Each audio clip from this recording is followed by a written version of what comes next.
Welcome into episode 15 of the Bleav in Twins podcast. I am your host, Anders Pryor, coming to you live with a sniffling nose as a poor capstone to an abysmal overtime loss by the Twins.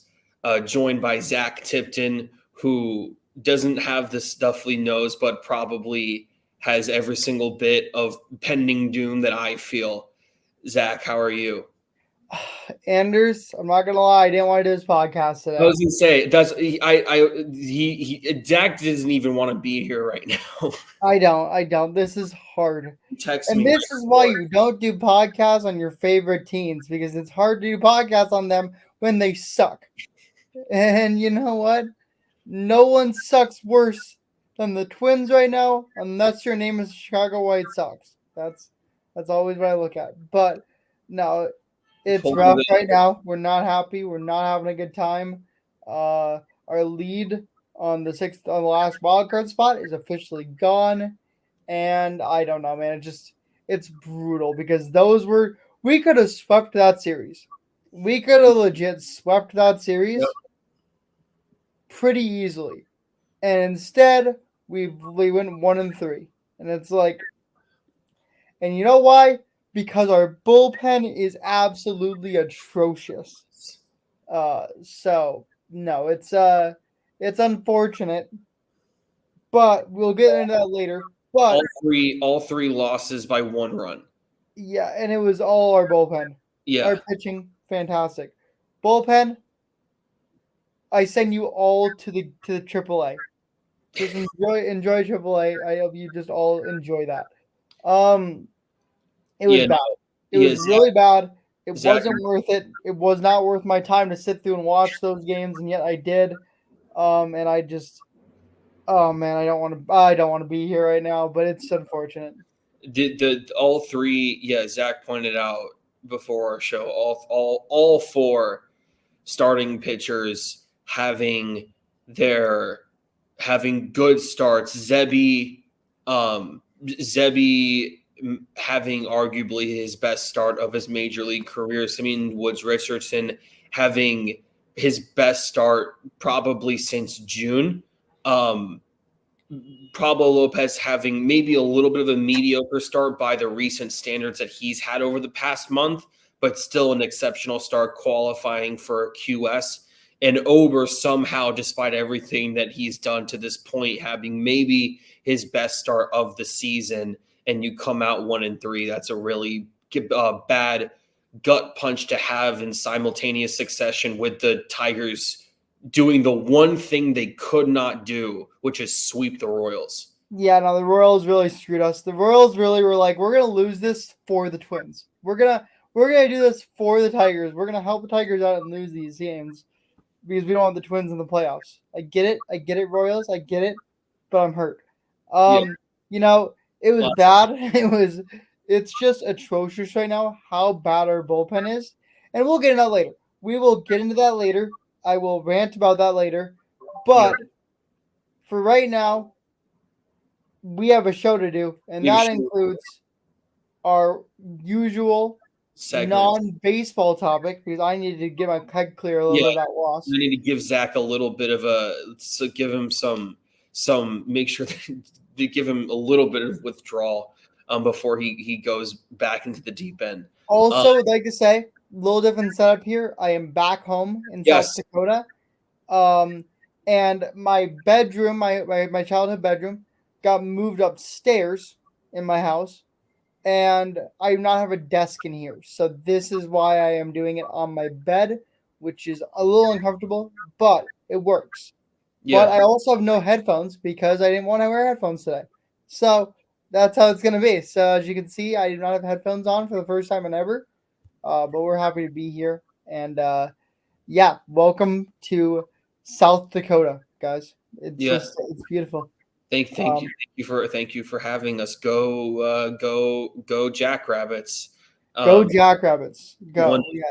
One of Zach's I think 7 different college football teams. What's the D2 one?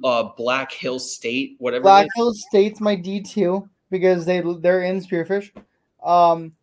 Then Jackrabbits are obviously my D1 or Yep. my D1 FCS non-alumnus school.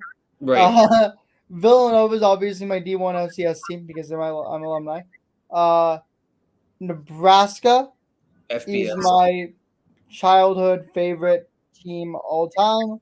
Yep. I also cheer for Tennessee because Josh Heupel. Yep. And then I live in Arizona, so I live in Phoenix now, so I sort of follow Arizona State.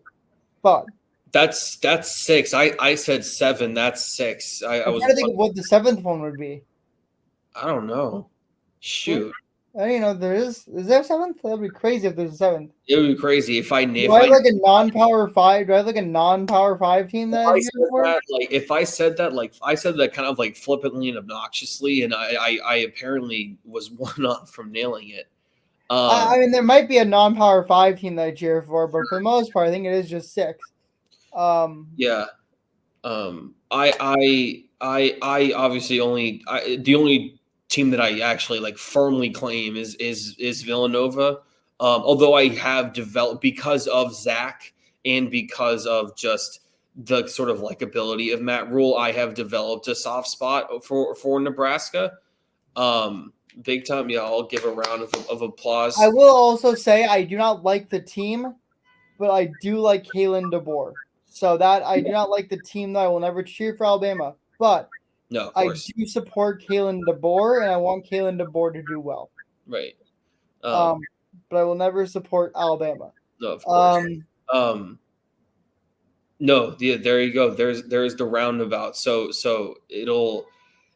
that I think that's the most I've ever. I mean, you have reasonings for all of them. Some people will just you see Yankees fans mixed with Chiefs fans mixed with whatever. Like it's just a bunch of. But you got reasoning. So I mean, I followed Josh Heupel since UCF, so like I was a big UCF fan when Josh Heupel was at UCF, and then then when he came to Tennessee, I followed Tennessee. Plus, I just loved Hendon Hooker and Jalen Hyatt in that Tennessee offense. That was a really fun offense to watch. yeah. But then no, that's my college ball rundown. But Here's the rundown. Another giant news. Yes, bittersweet start to our show. The retirement of the amazing, fantastic Adrian Wojnarowski. Yep. Longtime beat reporter. Took over kind of the role of the insider, like the main insider for all basketball. Woj all of that. He was an incredible journalist, and now he is retiring from that world to go be a general manager for St. Bonaventure in basketball in the A10. Shout out to mid-sized Northeastern college basketball. We love to see it. No, Woj, I think for an 8-year stretch set the standard for reporting across sports and entertainment, and I think he whether that was at ESPN and people forget I think the success that he had at Yahoo Sports as well. If you look at like a lot of like the optics of his reporting, like it's all basically the same. Just ESPN gave him the platform because Yahoo Sports was not really what it was back in 2012, 2013 when he was there.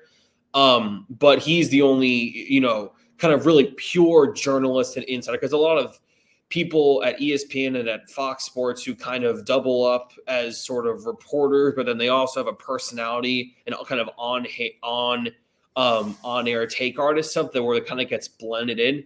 Woj was just, straight reporter, nothing else. And he set the bar at sort of a unfathomably high level, where he wasn't even doing just a higher standard of what everyone else was doing. He was just doing something completely different. And so there will definitely be a hole at ESPN and a hole on our notifications for when you were young and you were, in high school and you get a buzz on your phone and you really think it's your crush and that they're texting you and you cross your fingers and you check your phone and you go, oh, Woj bomb, even better. So I don't think I've ever said that once in my life. someone might. We got to cover all our bases. I guarantee you one person's had that experience. Was it you, Anders? What? Was it you? Maybe. Who knows? But I'm gonna throw this to you, Zach. Do you have maybe one or two Woj bombs that sort of like stick out to you? Pending throw out the COVID one, because that's a very sort of uniquely charged one, but it just purely basketball related. Are there one or two that really stick it out to you still later looking back? I mean, I still think I'm pretty sure it was him that did it. I don't want to be stupid, but I'm pretty sure the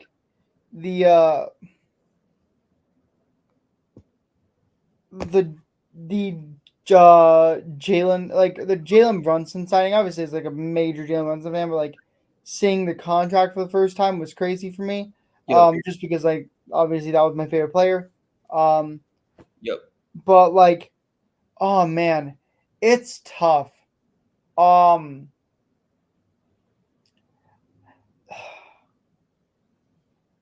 trying to think of I would say when on that final day when Dwayne Wade and Dirk retired on the same day. Right. I think that was I think there's a Woj bomb there on that, and I think that was there. Oh, the Kobe Bryant. Yeah. Woj bomb. Sure. Was that one hit hard? Obviously, that's Right. the first. That's actually probably the main one. Yeah.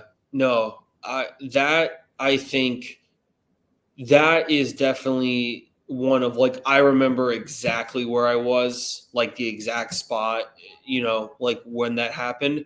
I think it just in terms of basketball, just court team stuff. The two ones that I can remember the most vividly to this day, where I was, how I reacted, what I was doing that day, are the Kevin Durant signing with Golden State. That was a big one that I can recall very vividly. And then the other one, which I don't, which, there's a lot of top 10, top 15 Woj bomb lists that have come out in the past 24 hours. I don't think I've seen this on any of them, but what it was James Harden getting traded to Brooklyn.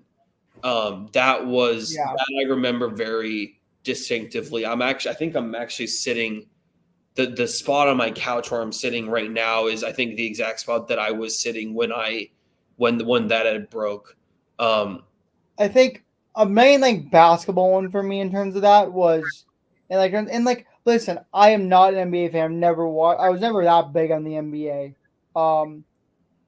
I think Kevin Durant was probably the big one for me because I was kind of cheering for the Warriors during that time period because I didn't really have a basketball team. That one was a big one. But the Rudy Gobert trade is probably my big one. When Rudy Gobert got traded to the Timberwolves, and it was all those picks. I remember immediately going on Twitter and saying this was the stupidest trade I've ever seen in my life. Right. I immediately remember going there and saying, "What in the world are the Timberwolves doing? We're gonna be set back for years. We're never gonna be good again. We're gonna waste Anthony Edwards' career, and we're really letting Walker Kessler go out the door along with Pat Bev." Right. I remember that. I remember that one was pretty. That one was pretty brutal. But God, again, the issue for me is I didn't watch basketball all unless it was the finals. Right. I did not watch basketball my entire life. So yeah, I don't have anything else for that. Yeah, no, that's No, that may no. I don't remember where I was. I don't remember where I was for the Gobert one, but I can remember. I remember being a little bit more optimistic about it at the time um when I heard it in comparison to the people around me that really follow the NBA closely. I didn't think that it would catapult them into the Western Conference Finals in year two, but I thought that it would long term make the team better and it would allow Cat to play his more natural position. Oh yeah, no, I put a lot of bad tweets out there. Yeah, no, Um, as you do. in terms of and just insert in terms of that. So Yeah, no, but um, shout out Woj. Congrats on a great career. Um, Yeah, no, only journalist that has kind of like a signature, really. I think like a known, like culturally significant signature. Um like a Woj bomb is like an idea that like you can take and like, oh, like this is the blank equivalent of a Woj bomb or something like that. Like that's a really unique sort of thing to have. And so um I'm sure he'll do great at St. Bonaventure. I'll probably tune into it. I've watched them before, but I'll definitely tune in just for curiosity um to see. But I'm sure he'll do great there, obviously. So shout out Woj.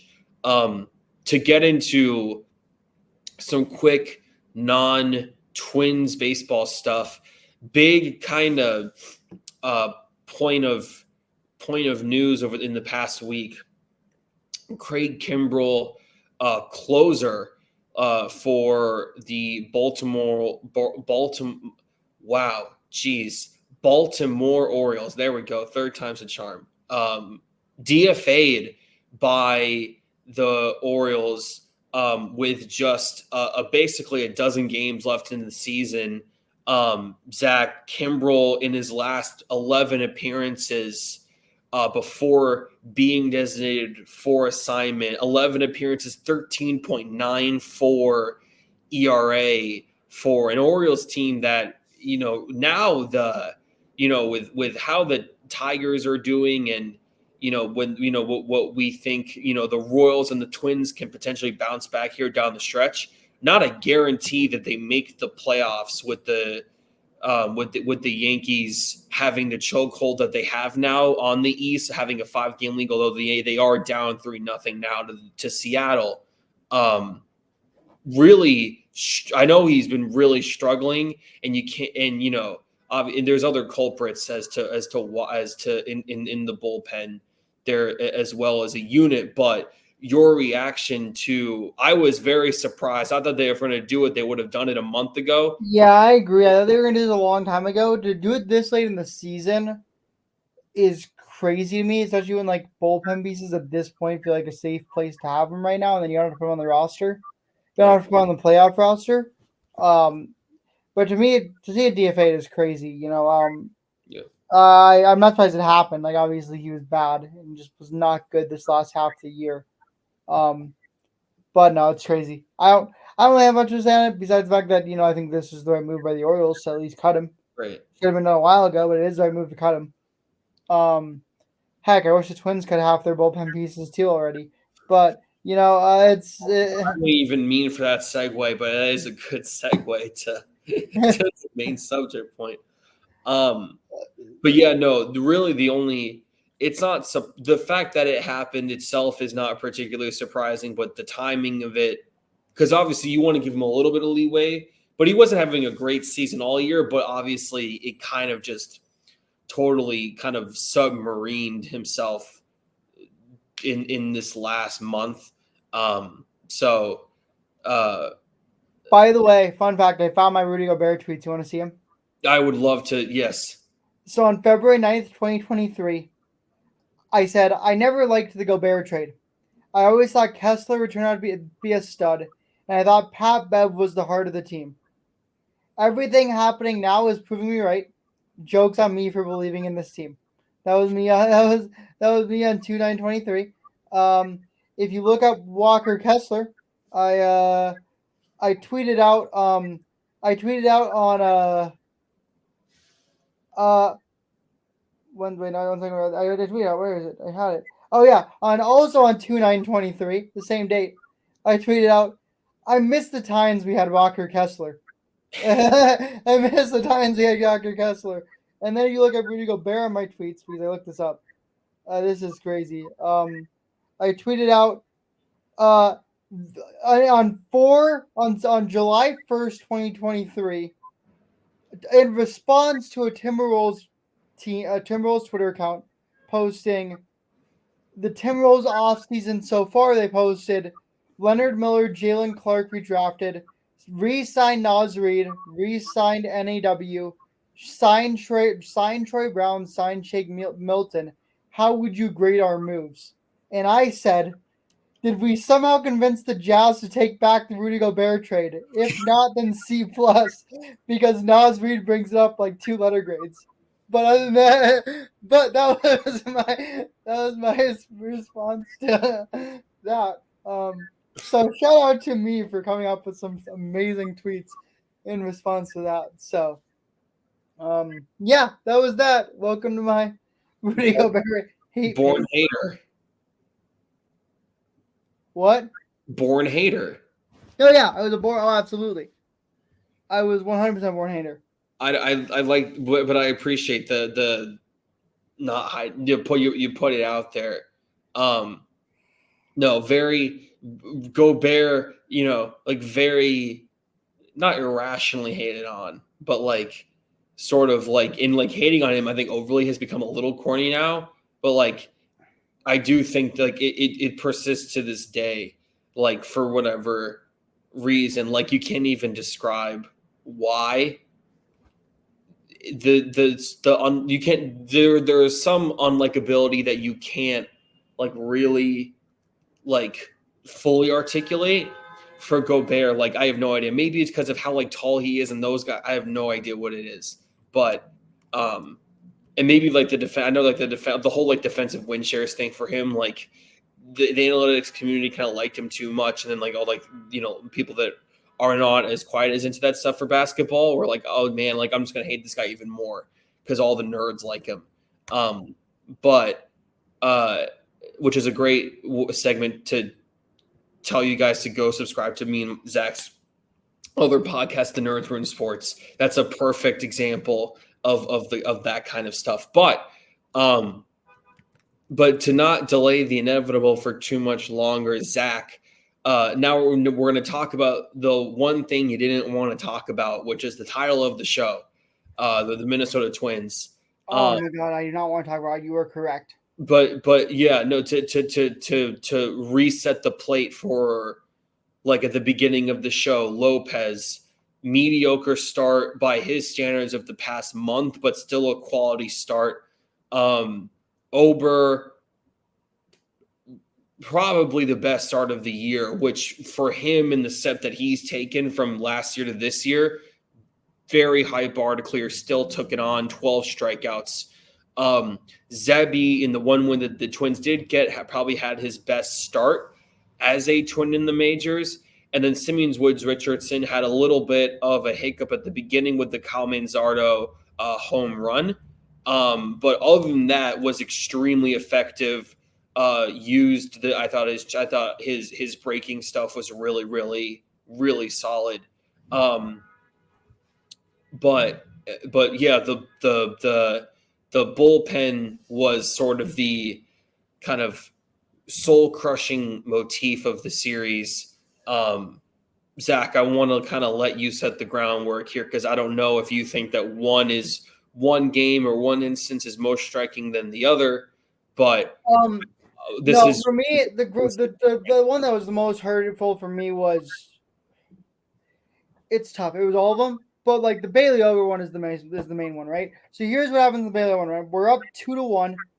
Bailey Ober comes into like the 7th. I think he came into the 7th inning.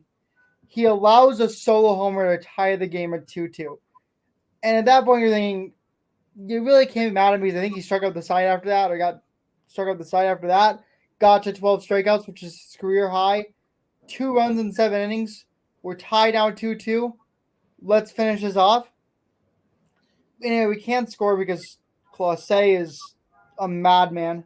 Um, Right. and we can't score. We go into extras, and it's like, okay, all we have to do is do something we've not been able to do in ages, which is score in the 10th inning in an extra inning game. We cannot score in the 10th inning of an extra inning game, which is impossible. But what do? Carlos Correa comes up and hits a 2-run double to take, or not 2-run double, or hits. We scored 2 in the. I forget exactly what was happening. I'm blanking out now.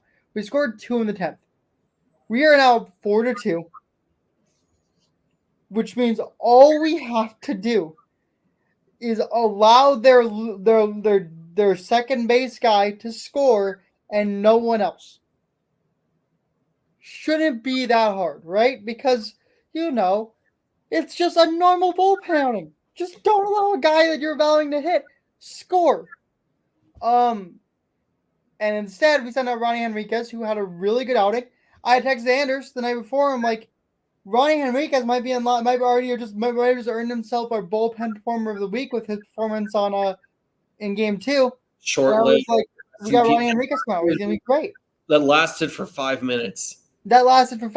And then he allowed not only the 2 runs to tie it, then we also allowed the run that won it in that inning. We did not. It just was like, it's just like, my freaking Lord! It just is like you cannot pull off a word. Wages on the show here. It just is like it was so brutal. And then like game 1 as well, it was really brutal because Pablo pitched absolutely fantastic. Pablo pitched absolutely fantastic in game 1, and then for Griffin Jacks, we wanted to blow it in the 8th inning was just so hard because like Pablo had worked so hard for that, and then it just was like, God, my Lord. So yeah, Griffin Jacks blew that one there, and then it just is like, and then this game today, again, we have the lead. We allow to run late because we can't hold leads worth a crap. We allow to run late, and then we could do it extras, and you're like, okay, bases loaded, 1 out. How many runs score, Anders?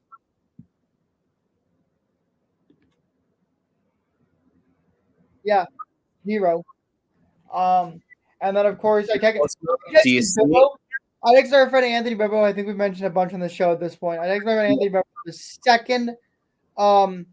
the second that inning ended, that like half inning ended, and we blew the bases loaded, 1 out with opportunity in the 10th. GG's, this one's over. I hate this team. We are now tied with the Tigers. I hate baseball. Exact words from me to Bibbo directly at that end of inning. I didn't even allow Caleb Theodore to pitch. I was like, this game's over. And lo and behold, it was over. So yeah, no, it was rough. And it just, it was not fun. And it was just really bad. And I can't even with this team right now. It is absolutely brutal.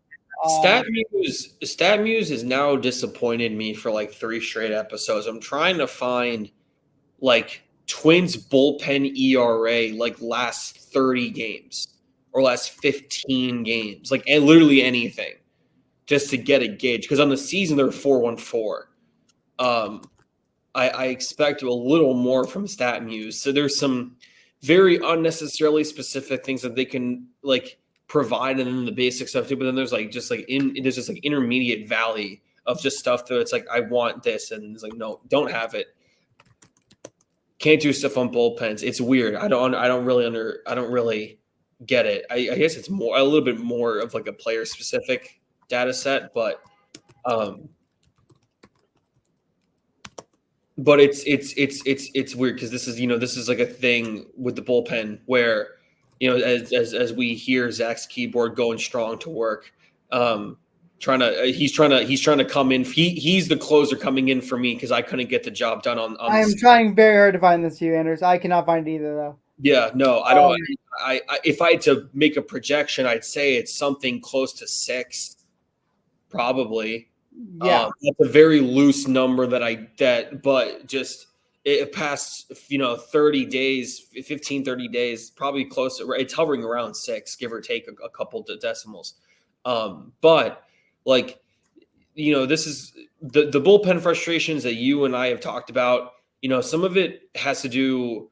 It's either very sporadic, and it's like we have the opportunity to like sweep a series, but then it's like one game. It's like like whatever, like going back to like earlier parts of the season, and then there was a point a month ago where you would vocalize some stuff about Rocco's management in certain situations, bringing guys in, taking guys out, letting guys get, kind of full innings.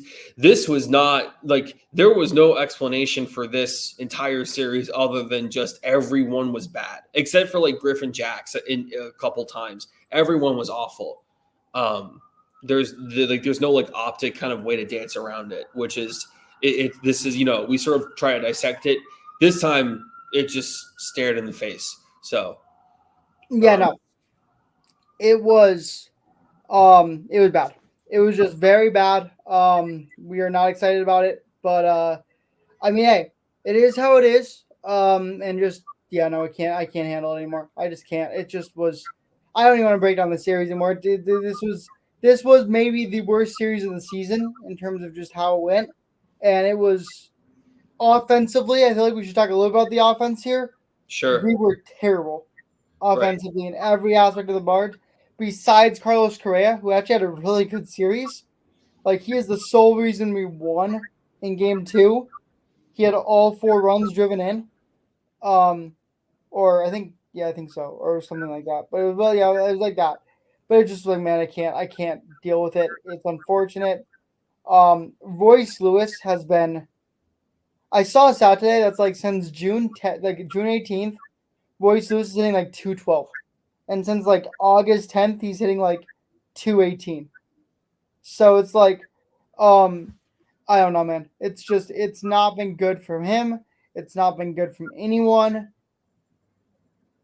on the offense. I mean, this is the worst Twins team I've seen, like breakdown I've seen since maybe 2022. In terms of how that went. But with that, Anders, I do have something I want to do that's a little outside the box of what we usually do, which is go into our next series here, but I want to do something with you instead. There's a debate going on right now in Twins Twitter. Should Rocco be fired for this collapse? Your response? If they don't make the playoffs, then yes. I feel like at this point, if that discussion is happening, if the apex of that discussion is igniting, like with this few games left in the season, then the bar is clear. If you make the playoffs, you're safe, and if you don't, then you're out. Because like Scott, and I apologize, someone's having a bad day out there. Maybe we're probably the only person worse than Zac right now. But no. So if you look at the Mariners with Scott Servais, right? Like the meltdown was happening kind of mid-season. It wasn't happening down the stretch. It was just like a pocket of just ineptness and whatever, right? And it cost him his job because they could project down the time. It's like, okay, we feel like we're still alive, which even now they still are. But we feel like if this guy sticks around, we won't be in 2 weeks, in 3 weeks, whatever it is. It's the kind of collapse, kind of centered around the bullpen management, to me, has happened. The apex of it is too late in the season for an incomplete collapse where they still make the playoffs to kind of cause for firing. Now, obviously, if the Twins were to miss out on the postseason, that would be a collapse that wouldn't be abstract. It would happen from start and it would end finish. And to me, that would cause for firing. But the fact that that discussion is unlike the Mariners situation kind of happening so late in the year, I think would cause. There's a clear and obvious reason for it, but the issue to me is Rocco has been fantastic for us his whole career. I like him a lot as a coach, as a manager. The issue for me here late in the season, which is why I can see why it's a possibility, is the bullpen usage has been terrible. Downright terrible. His bullpen, the way he's used his bullpen has been absolutely terrible, and so I understand it there. The reason I also want to give him the benefit of the doubt is because he's not getting help from management at all. Like, the owners reduced the payroll. They wouldn't really allow any major big moves at the deadline to help us. That's not on Rocco. So, like, that's where I say that's not on Rocco. And I like Rocco, too. Like, I actually do like Rocco's manager. But I will admit his bullpen usage this year has been so bad that there is an actual conversation for it. And especially down the stretch. And this team has collapsed down the stretch. And I don't know what happened here, but like this was not the team I watched a month and a half ago. This was not the team we started with. This is not the team that started this podcast with. Right. We started this podcast with a team that we were pretty positive was going to be was probably going to be a division winner, or going to be at least close to division winner. Yeah, competed. Yeah, not a team that was going to either crawl in or miss the playoffs completely. So this team has been rough. We've hyped up the bullpen all year just for them to now be one of the worst bullpens in baseball. And we've hyped up the starting pitching all year just for all these young guys to really be struggling. And I'm happy how they performed this week, but they've also been a main key for the downfall. Right. So I'm hoping that maybe Zebby and Simeon was just in figured out and maybe have some more good outings the rest of the year and can save us there. But it's hard to watch this team in the playoffs right now. Like, this is not a team I want to watch in the playoffs. Right. Like, this is a team that I'm like, of course I want them to make the playoffs. I'm not going to say I don't want them to make the playoffs, but this is not a team I really want to watch right now in the playoffs. I feel like we're going to get embarrassed in the playoffs. It's just how I feel like it. So, that's me personally. I don't know what they're going to do with Rocco. I'd probably say keep him. And instead, somebody in the upper management needs to be held accountable for this. But I could also see a reason why you do it, and he'd be like the scapegoat of this whole thing. So I don't know. We'll see. But for now, we have 2 more series to go, including. Oh, continuing. Sorry. No, you finish. Sorry. I said we have 2 more series to go, including the Reds. Or is it 2 more series or 3? It's 3. We have 3 more series to go, including the Red Sox, which starts tomorrow. And yeah, Anders, can say what you're gonna say.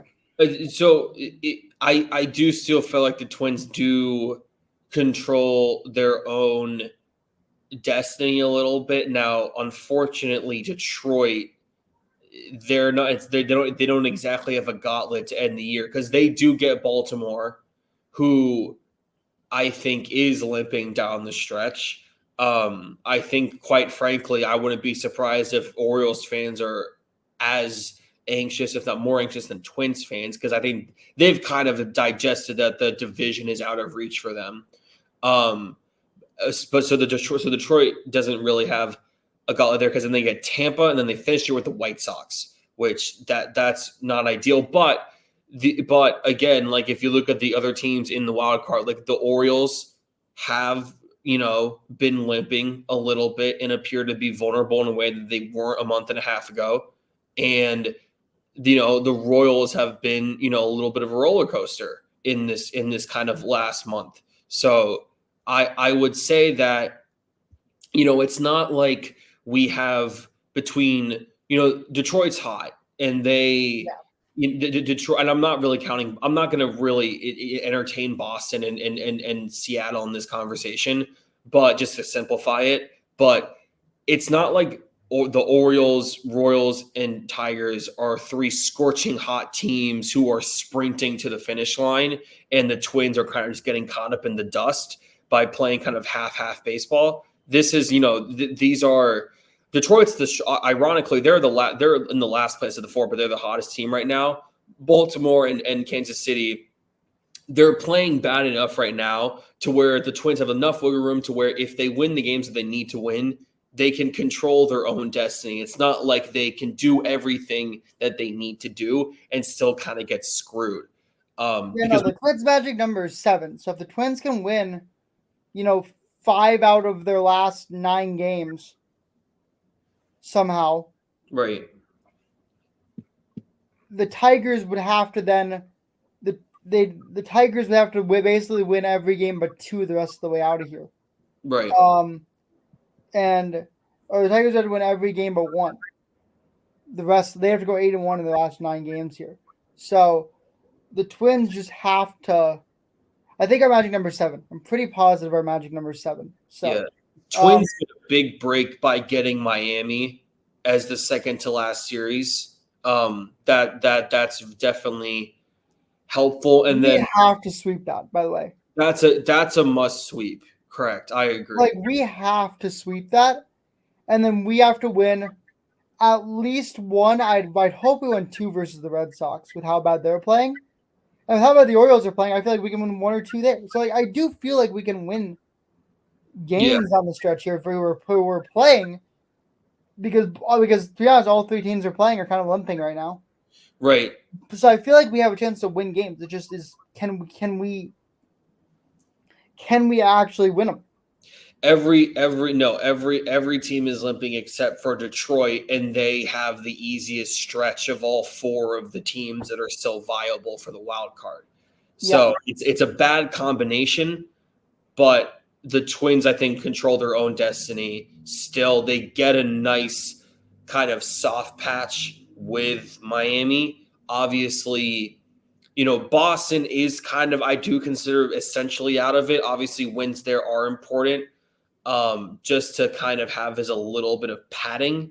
I think the magic number is 9. I think the Twins' magic number is 9. Oh, yikes. That's a little more than I thought about. Now I realize. I think our magic number is 9. I think it would win 9. Like, I think they literally have magic number 9. But that means that that'll be interesting, because now that series against the Orioles will become very clear at that point. It's like, okay, if we want to make the playoffs, we need to do this. I think by that point, because they're the last opponent and not the opponent we have next, going into that series, the math, I think, will be very simple as to how many. It will tell you exactly what we need to do, and hopefully what we need the Tigers to do. Hopefully. Hopefully it's not much. But anyway, Anders, well, I kind of want to, I know we're a little early here, but I kind of want to jump into the just the Sox series here. Yeah, sure. And discuss our predictions for it. I kind of just want to jump in here and get it done. So for me, Anders, I want to say 2 of 3, but I'm looking at the team and I'm like, can we actually win 2 of 3? The Red Sox are limping too, which is why I do believe we have a chance at it. But at it, I'm saying 2 of 3. I say we win the Lopez and the Zebby game, because I think we can beat Boston. I don't think Boston has a lineup to destroy our bullpen like Cleveland does. Right. So I would say 2 of 3. I'm saying it. Do I believe it? Sort of. Anders, your thoughts? No, the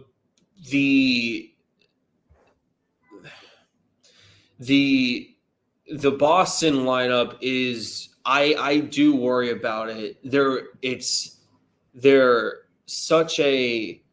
Red Sox, it kind of sucks. I almost feel bad for them because they've generated such an effective balance of power, average, and base stealing. And they kind of like the Twins that just don't have the infrastructure necessary in the bullpen to kind of prop up all of those other positives. Their starting pitching is, not necessarily elite, in a lot of like they're average at a lot of stuff in terms of Ks per nine, they're middle of the road, and home runs per nine, they're middle of the road. ERA, they're 10th, so they're right at the precipice of being in the top third. But it's good. And so I do worry, in terms of offensive identity, they are kind of built a little similarly to the Twins. But so now your reign has kind of set the narrative for this series. This is a bullpen series because the Red Sox also have a bad bullpen. Yeah. Now their bullpen has been bad, has been worse for longer than the Twins. So that will be a really sort of key thing to look out for. These games are going to be won in the last 7 innings. All of these games. I will say though, Anders, if the Twins can make the playoffs, can somehow squeak in and keep this playoff hope alive and make the playoffs, sending out Pablo Lopez and Bailey Ober in game 1 and 2 of a series is massive. Yeah. Like, there's a legit chance that those two can carry us to a series win. Yeah. Despite not having another start. Like, do I think we'd have any shot in, like, the next round? Probably not. But, like, Lopez and Ober can get the Twins a win in the series simply because of those two. No, if you look at the timing, like, thankfully, Woods Richardson is a little bit of an unknown. He goes into the second game in Miami. We get Lopez and Ober. Both of them are slated to go during the Baltimore series. So in the most critical series, where the match will be the most sensitive, we get the 2 most important guys. So I think in terms of how it all jumbles out, we kind of get a break there where sort of the enigmatic nature of Woods Richardson gets kind of sandwiched in the Miami series and not in as vulnerable of a spot. Obviously, these are Festa, and for Boston, these are Festa. This is, I would think, Festa and Matthews' most important starts of the remainder of the season. 100%. 1,000%. With that being said, what are your predictions for this series? And so I'm going to say, I going forward, like every single Lopez start, like I'm just going to pick that up as a win. I know it's Crawford, and Crawford obviously I think has fallen off a little bit. I think if you look at a lot of his underlying stuff, he's still being sort of effective. A lot of it, he's gotten a little bit unlucky, but I'm going to put Lopez in there for the W. I will kind of, I am with you on. I think I'm with you on. God, which team did you say was going to be a loss? I said we lose the Festa one. Said we lose the Festa one. That's against Richard Fitz, who there's not a ton. Like, I wish I could make a little bit more. The thing is, he's pitched 10.2 innings and he has a 0 ERA. So that's right. So it's kind of like that's a little harder to project. I don't really that's a really strong. I'm going to say 2 out of 3 with you. Okay. Because I do think that Pivetta has been more consistent, but I think if you look at he gets hit really hard and does not he's kind of perfect because he gets hit hard, so that's a good opportunity for some vintage Twins medium ball, and he does not get ground ball. So even if we do have to get a little bit of small ball there, and we do have to kind of, I thought throughout the series, actually, I thought the top of the lineup was actually pretty disciplined in terms of getting walks like that top 4. Yeah. So even if we get that there, we're probably not going to get a ton of kind of double plays, with that, Pivetta the sweeper curveball stuff. So, Yeah. so 2 or 3? I'll take 2 out of 3. Yeah, I'll Okay. be there. Perfect. Well, Anders, I mean, it was a rough series. It was hard to watch. But I think we're good here in terms of like where we're at. Yeah. I know, Kevin, I know this is a shorter one than we usually do, but to be honest, it was a frustrating one to do in the first place. I'm not gonna lie, we're all kind of upset about this. Yeah. So I think we're gonna end this one here a little earlier than we usually do. Yeah. But we will be back on whatever day on Monday It would be Monday, I think on Monday. yeah. And to talk about this Marlins series coming up. But actually, Tuesday, because we do not play on Monday. We have a day off, which means we do not come do it. So Tuesday we'll be up for the Marlins series. But hopefully we win too. Anders, would you like to do the sign off? I would love to do the sign off. Thank you Zach. Thank you for participating today. Absolutely. And for rummaging the strength. Much appreciated.